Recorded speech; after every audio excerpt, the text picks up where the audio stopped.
Hi everybody, welcome to this video tutorial. Today we're going to continue our study of inheritance. In the first unit of this series, we were looking at a scenario where some characters in a game were being designed, and all of the characters are animals. So we decided to create an animal class which describes all animals. And we noted that every animal will have a name and a score in the game. And as usual, we've got a constructor method, which takes a string as a parameter, and some other methods which are encapsulated into the class along with these attributes. We then started to design the individual animal classes, and we decided that a crocodile is an animal. Okay? So when we construct a crocodile, we take its name and we just send it to the superconstructor.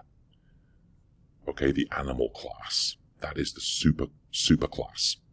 So this is the superconstructor. And if you remember, our superconstructor takes a string as a parameter. There it is. So that design idea should work. Now today, we're just going to look at a scenario where we have another animal, which is a hare. This animal will also have a name and a score in the game, but hares are a little bit different. A hare eats carrots, and it can remember how many it has eaten. So a hare is an animal, but it does have some different attributes and some different behavior.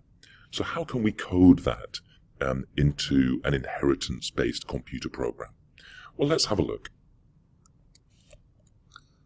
First of all, let's just go into the hare class and let's create the relationship between it and the animal superclass. Now, immediately we're getting an error because we do need to create a constructor for the hare class. Okay, so let's do that. Now we're still getting an error because we need to call the superconstructor when we construct a hare. Because really, we're constructing an animal. So we have to call the superconstructor. No choice. And of course, the superconstructor needs a string in order to work. Okay? Or we can't call it successfully. So we need to give it a string. I could say, okay, every hare, when it's constructed, will be called Harry. And all my errors have disappeared. The superconstructor is happy, and I can still construct a hare in another class. Okay? So let's just come back to an idea that I was messing around with earlier. I'm just going to delete some of this stuff. And then we'll come back to that idea in a moment. There we go. I'm constructing a hare. And if I say, okay, system.out.print Harry.getName, we should see the name Harry appearing in the console.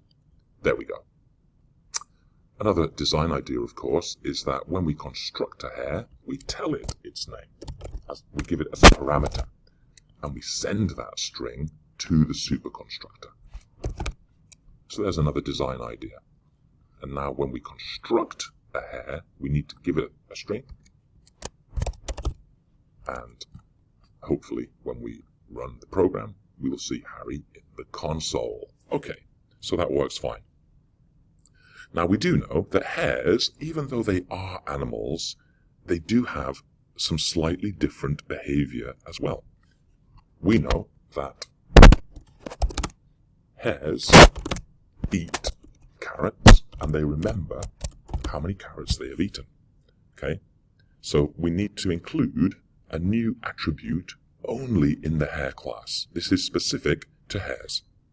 And because I'm taking advantage of data hiding as part of my encapsulation, I am going to create a public accessor method.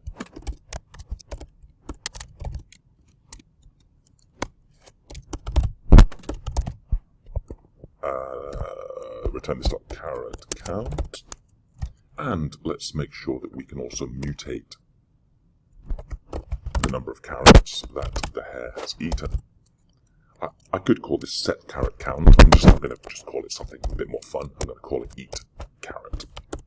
Every time we call this method, we update carrot count. Okay. So there we go. That is our hare class.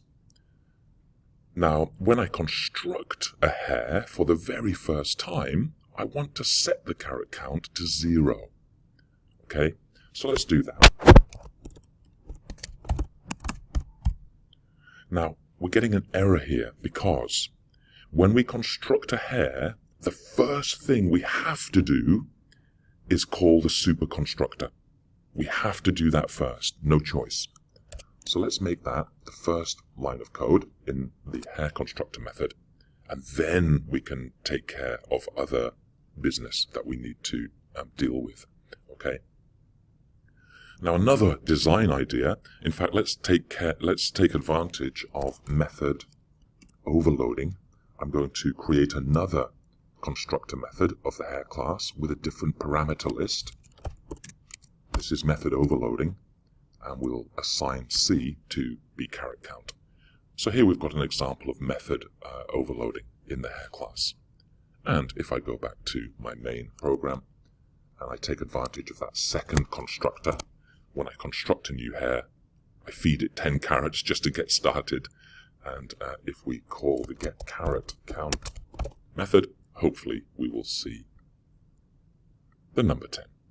And that is an introduction to how to design subclasses which have slightly different behavior to a superclass.